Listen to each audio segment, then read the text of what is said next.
He sure Yeah. is. But Trebek, he wouldn't like Trebek. Right?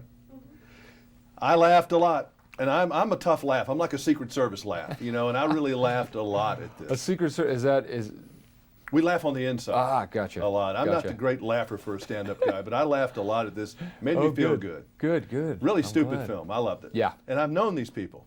Yeah.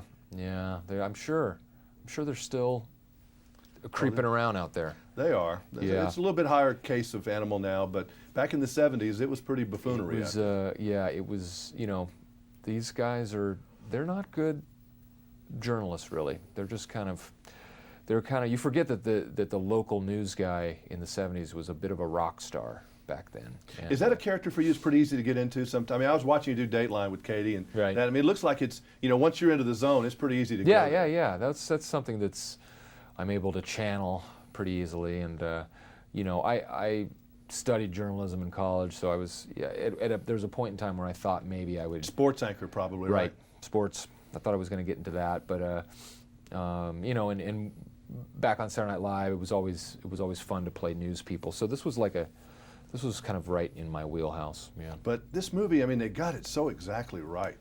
Oh, which good, was even good. frightening, because you're a little young to know what it was like in the 70s. Right. I was barely getting into it Right. then, but I mean, this is such a creation. Yeah, we Adam McKay, the director, and my friend who we wrote it together.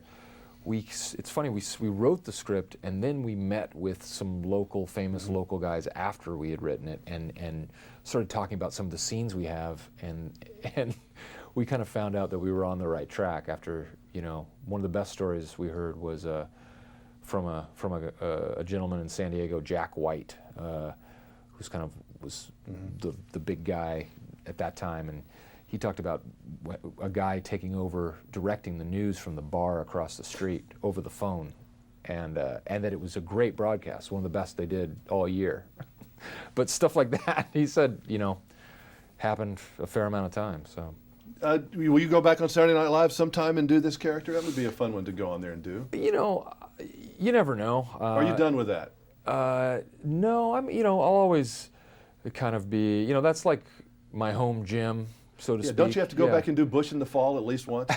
Well, I think they already have someone who's kind of a new Bush? doing it. Yeah. Oh my God, that's not right. They've been tinkering around with it. So yeah, you kind of have to let them, because they can't be dependent on me all the time just to show up.